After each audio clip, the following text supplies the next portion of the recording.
we urge the Israeli government to change course. The G7 also discussed the Arab reconstruction plan for Gaza, an important signal on which we should build. The G7 also united behind an inclusive political transition in Syria. Stability in Syria bolsters UK security at home and abroad. We condemned the recent violence in Syria's coastal regions and called for those responsible to be held accountable. And we were united in increasing the pressure on Iran. Tehran is producing highly enriched uranium at a rate that makes a mockery of the limits set in the JCPOA. Iran can never be allowed to develop and acquire a nuclear weapon. President Trump has written to the Supreme Leader. And this weekend, the United States has responded strongly to the Houthi resumption of unacceptable attacks on international shipping.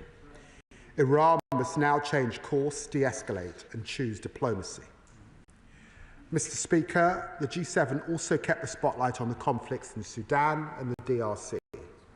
We denounced the atrocities in Sudan. The warring parties must protect civilians, cease hostilities and ensure unhindered humanitarian access. There was strong support for the conference I will host on Sudan next month, an important opportunity to get a political process moving.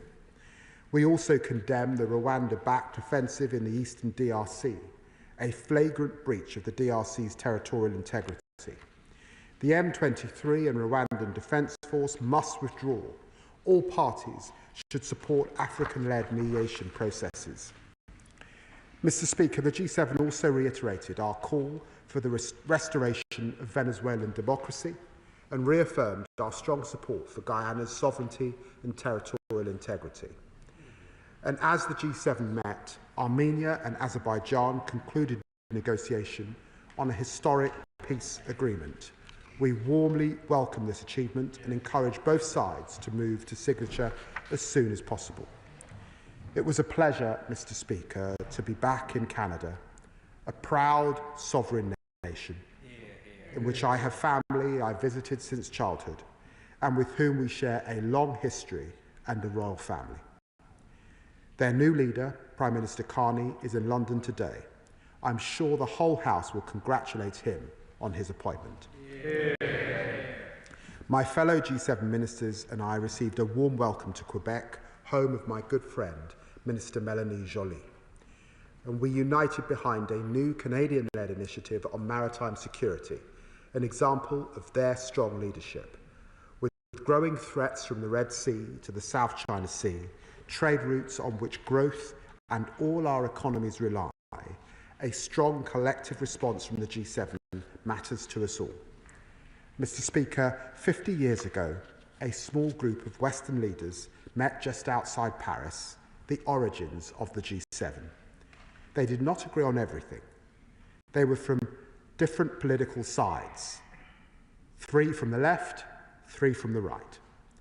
It was a time of upheaval, war in the Middle East, an oil crisis and recession, the Bretton Woods system falling away.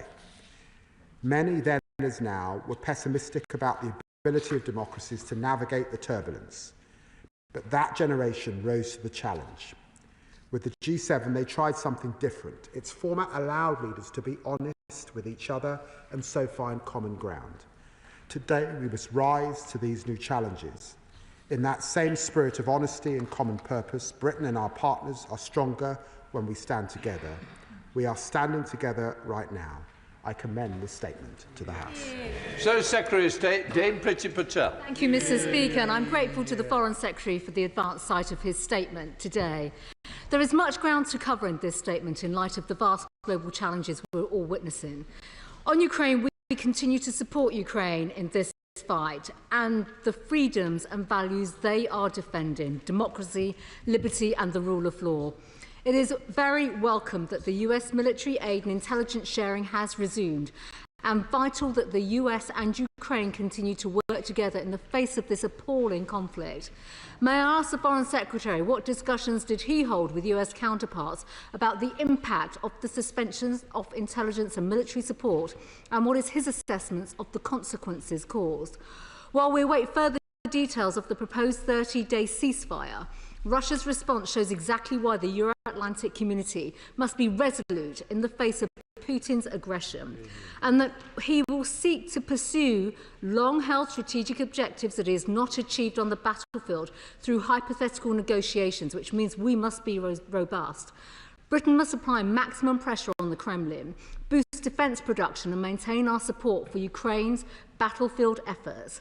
Britain must also use our convening role to work with allies who have other types of equipment that could plug capability gaps and broker extra support packages. Mr. Speaker, in the G7 Foreign Minister statement, there is a commitment to use extraordinary revenues stemming from the immobilised Russian sovereign assets. So can the Foreign Secretary confirm whether this means that the UK will go further than the £2.26 billion loan already announced off the back of the profits from sanctioned assets? And can he give an update on when proceeds from the sale of Chelsea FC will be in the hands of those most in need? Over the weekend, Mr. Speaker, we heard the Prime Minister said that he was planning for his potential peacekeeping initiative is now moving into an operational phase. Is the Foreign Secretary able to explain what moving into an operational phase means in practice, especially for armed forces? What planning is underway? What will our contribution to peacekeeping consist of? Over what timeframe would deployment be launched? And how will our armed forces be supported? Can he inform the House which allies in this coalition of the willing have expressed interest? What will they offer? And what discussions are underway with the US on deterrence and security guarantees to ensure that an invasion like this can never, ever happen again? Turning to the Middle East, Mr. Speaker, we are absolutely united on the position that Iran-backed terrorist Hamas can have no role in Gaza's future. But what has the government done to pursue an end to this brutal regime? And what discussion has he held with Middle Eastern counterparts on their proposed plan for the future of Gaza? Now is the time for maximum pressure on Hamas from the international community. They must release every single hostage. Is the UK directly involved in discussions to drive action in a positive direction? On Syria, Mr. Speaker, was there discussion about the ongoing status of HTS as a proscribed terrorist group? Following the government's lifting of 24 sanctions on entities linked to the deposed Assad regime, does the recent violence change the government's assessment of the merits of lifting these kinds of sanctions? Mr. Speaker, we understand from the BBC that the UK did not directly participate in the US airstrikes on the Houthi targets at the weekend, but that our armed forces provided routine refuelling support to the US. Can the Foreign Secretary share with the House what the precise nature of the UK support was? In particular, given that the UK conducted multiple joint airstrikes with the US last year against Houthi militant targets to degrade their ability to threaten freedom of navigation. So can the Foreign Secretary explain why on this occasion it was decided that we would not deploy our own strike capabilities? And does he assess that there has been an increase in threat to the freedom of navigation in the Red Sea and to British vessels and personnel? If so, what is the government's overall approach to this threat and to the Houthis? Are hard power options still on the table as they were last year? Will the government ramp up sanctions and pressure on the Houthis and, importantly, on Iran, the malign force in the region that continues to back them? What steps is the government taken to interdict weapons flowing from Iran to the Houthis? And what discussions has the Foreign Secretary had with his American counterparts on the US approach to Iran more broadly? And where does the UK fit in this? Mr. Speaker, the G7 statement also made reference to the range of challenges posed by China. Our key partners are alert to the threat China poses, but this government seems to be oblivious to it.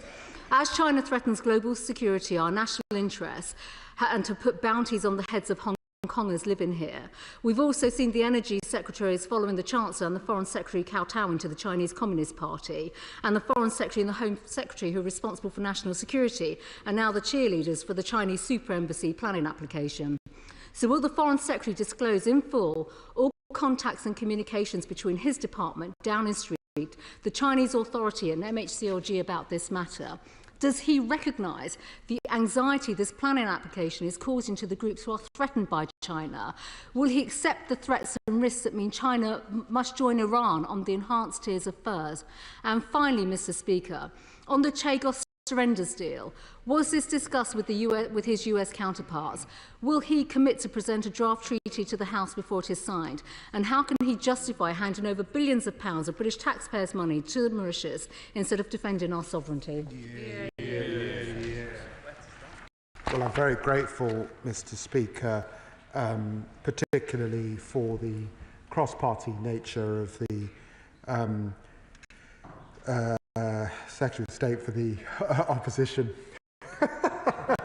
Mr. Speaker, I'm a little jet-lagged. I got off a plane at 6 o'clock, so you'll forgive me. But I'm very grateful to the Right Honourable Lady for the manner of her remarks, particularly on Ukraine, and there were a number of questions which I will seek to deal with. She's absolutely right that Zelensky has made absolutely clear that he is committed to peace. She asked me about the US decision on a military pause in aid and on intelligence aid.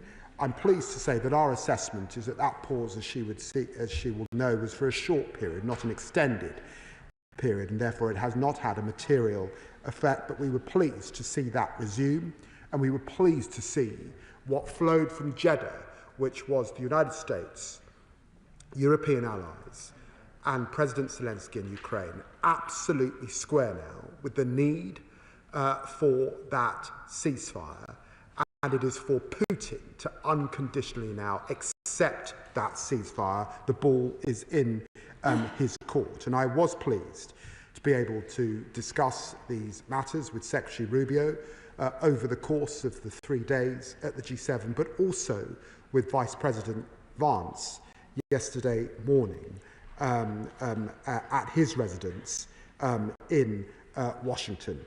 She rightly asks about Russian assets. Let me make clear, Russia must pay for the damage it is causing Ukraine. I'm delighted that the first £752 million payment of the UK's £2.26 billion loan to be repaid by the profits has been generated on Russian-sanctioned assets so far, but she knows that there is rightfully a discussion about moving from freezing to seizing. It's important that if we were to move in that direction, that there is unanimity amongst the G7, of course, and that there is a way forward within the European Union for those countries that are most exposed, and as she would expect, at pace, we are discussing these very same issues. She also asks about UK troops on the ground. At stake is not only the future of Ukraine, but the collective security of our continent and therefore Britain's direct national interests. And that's why the Prime Minister has said that Europe needs to step up, and the UK is prepared, of course, to consider committing British troops on the ground, but there must be a US backstop. There is a further meeting in London this week to continue to get into the operational detail. The Prime Minister and I are pleased, alongside the Defence Secretary, that the coalition of the willing is growing. It is right that we consider carefully what would be required on the ground, but I know that she will know too that what is very important is the monitoring exercise of what is put in place. And she, like me, no doubt, will have seen the operation that was run by the OSCE. I saw that operation in January, just before the fighting began in February. That would not be adequate this time round, and so rightly and properly we must get into the granular detail of what would be required. Yes, of course, as a European family, but also involving nations like Canada, and I had a commitment from Minister Melanie Joly that Canada is willing to step up to be part of that coalition going forward, but there will be others in that coalition of the willing, and so we will look at these issues in detail over the coming days. She, of course, mentions the situation in Gaza and the Middle East. And let me be absolutely clear, we were all united. There can be no role for Hamas. We welcome the work that has been done by the Arab Quint as a direction of travel. The United Kingdom wants to continue to work with the Arab Quint on strengthening that proposal, particularly on the security guarantees that the Israelis would rightfully need, their assurance that October the 7th can never, ever happen again. She also raises the situation in Syria. The awful clashes during the weekend of the 8th and 9th of March led to the death of more than 1,000 people. And we condemn the violence at the time, and the Minister for the Middle East updated the House on the 10th of March. It is critical that the interim administration in Syria respects and protects all of Syria's minorities, and that is why it was heartening to see the agreement last week between the interim administration and the Syrian Democratic Forces, particularly in north-east Syria, and this was obviously a topic of much discussion. She rightly also mentions the strikes in the US. Now, since the 19th of November 2023, the Houthis have targeted international commercial shipping in the Red Sea and the Gulf of Aden and attacked British and American warship. This cannot go unchecked. It is totally unacceptable, and it must be dealt with. We don't comment, of course, on other nations' military operations, but I can confirm that we did not take part in the strikes over the weekend, but we are in close touch with our US friends and on the need to act with the Houthis and what they are doing in the Red Sea. She talks about the government's approach to China. What I can assure her is from this government, there will not be 7 different approaches to China, which is what we experienced under the last government. Ping-ponging about over the course of those 14 years, and that calamity of a United Kingdom Prime Minister having a beer with the leader of the Chinese Communist Party. I guarantee her that will not happen under this government. And quite properly, I and the Home Secretary made representations, as she knows, to the planning process about the security issues that must be kept in mind as the proper procedures are followed for China's application. And she knows too that we also have our concerns about our embassy in China and its proper operation. Thank you, Madam Speaker. Chair of the Foreign Affairs Select Committee, Emily Thornberry. Thank you very much, Madam Deputy Speaker. I'm so pleased to see the Foreign Secretary this weekend continuing to lead our allies in support of Ukraine, and equally pleased to see that he has expressed his support for the issue of moving from freezing to seizing Russian assets. We do have 18 billion of them held in the UK. Madam Deputy Speaker, I have to say, though, if we're serious about doing this, then I wondered if we could start getting on with it. So the question I have is, what moves is his department making for example, putting legislation on the books which would allow us to seize those assets when the right time comes? I'm glad to hear that there are discussions to put, but I wondered whether there have been pressure put on our G7 and EU allies who still sit on the remaining £300 billion of assets that also perhaps need to be seized at this stage. And has he considered a UN General Assembly resolution providing the legal basis for coordinated asset seizures? Well, I'm very grateful to the Right Honourable Lady for her question and, of course, her leadership of the Foreign Affairs Select Committee. Can I reassure her that we continue to work closely with our allies on this issue, including discussions, lengthy discussions that we had at the G7, Madam Deputy Speaker.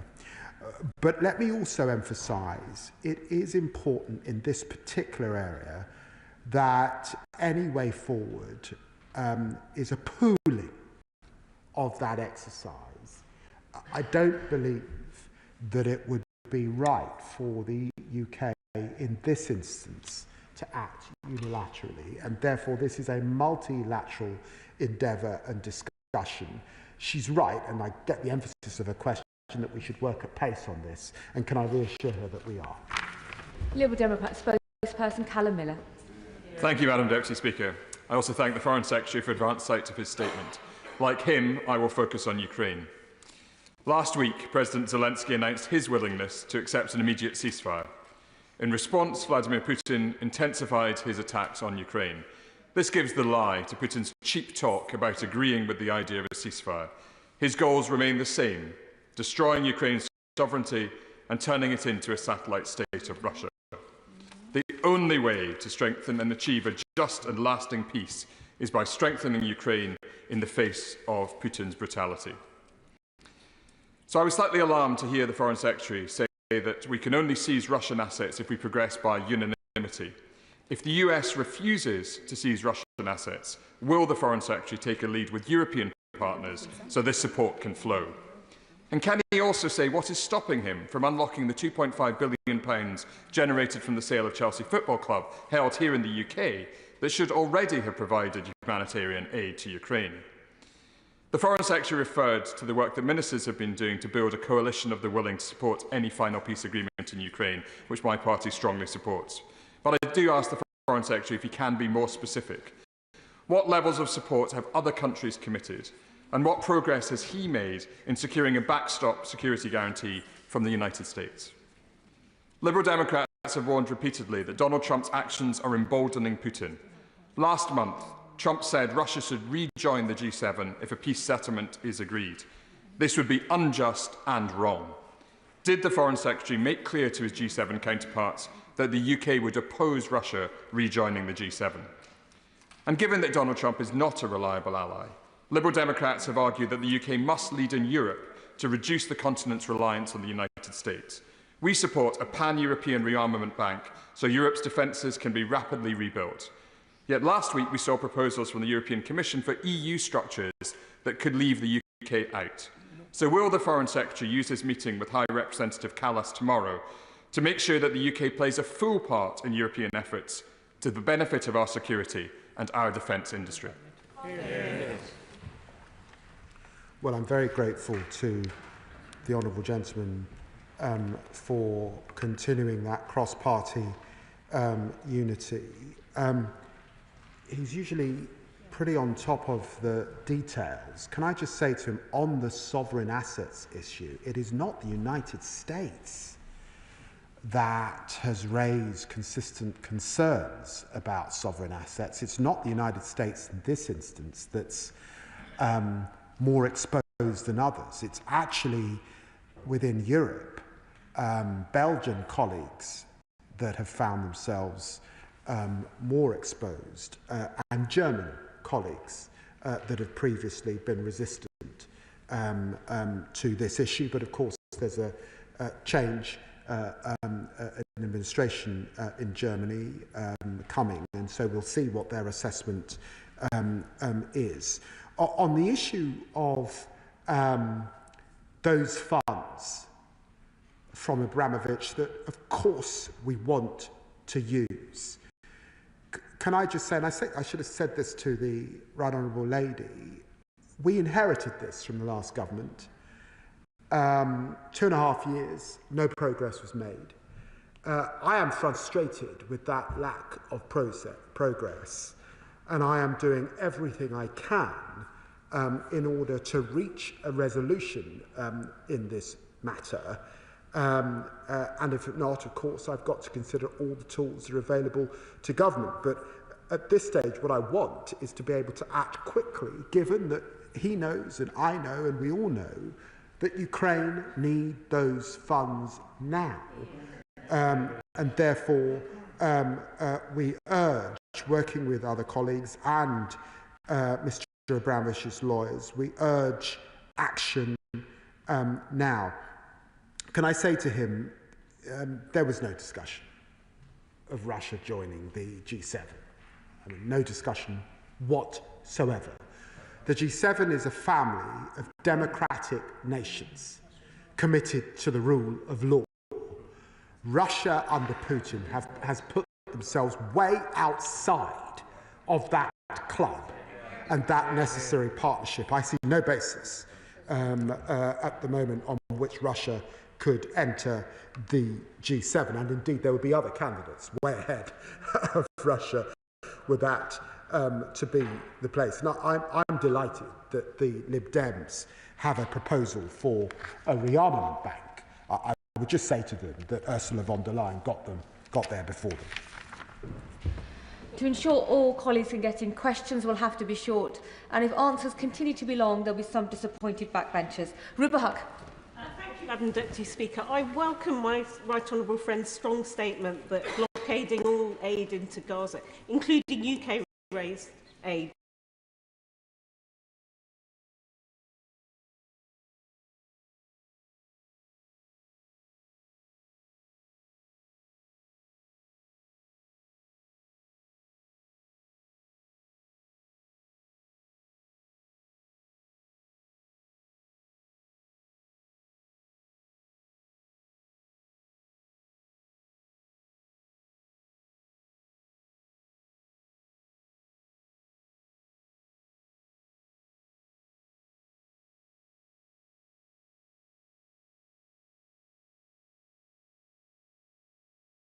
unacceptable, hugely alarming and very worrying, and we would urge Israel to get back to the amount of trucks that we were seeing going in, way beyond 600, so that Palestinians can get the necessary humanitarian support they need at this time. Mark Pritchard. Thank you, Madam Deputy Speaker. Can I welcome the Foreign Secretary's statement today and for all his hard